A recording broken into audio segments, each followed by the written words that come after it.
For Telesur, I'm Cody Weddle in Caracas, Venezuela. We begin in Colombia once again with the fallout after President Juan Manuel Santos decided to pause peace talks with the FARC guerrillas.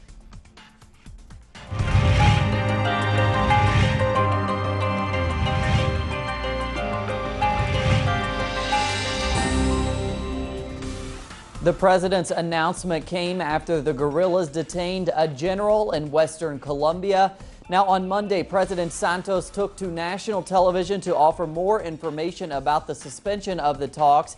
He really offered little new information or indications about whether the talks would continue.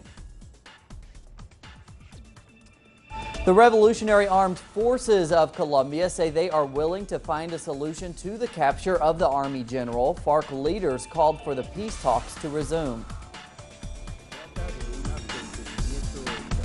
This is an unusual event. It's the first time a general of the Republican Army is captured by the insurgency, and this causes an incident.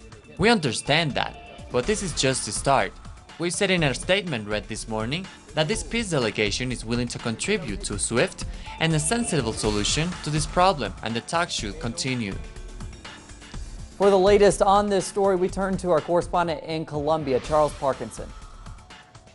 Press conference today in Havana, the FARC peace delegation has admitted that the guerrillas' 34th Front, which operates in the western coastal region of Chocó, does have General Ruben Dario Alzate in their custody, having captured him this past Sunday.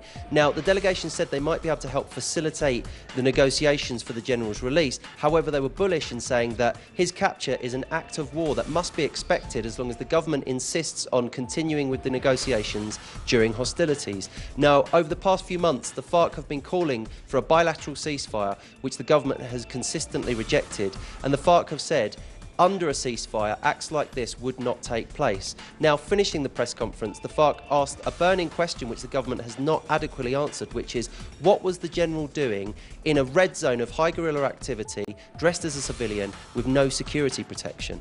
Charles Parkinson in Bogota, Colombia.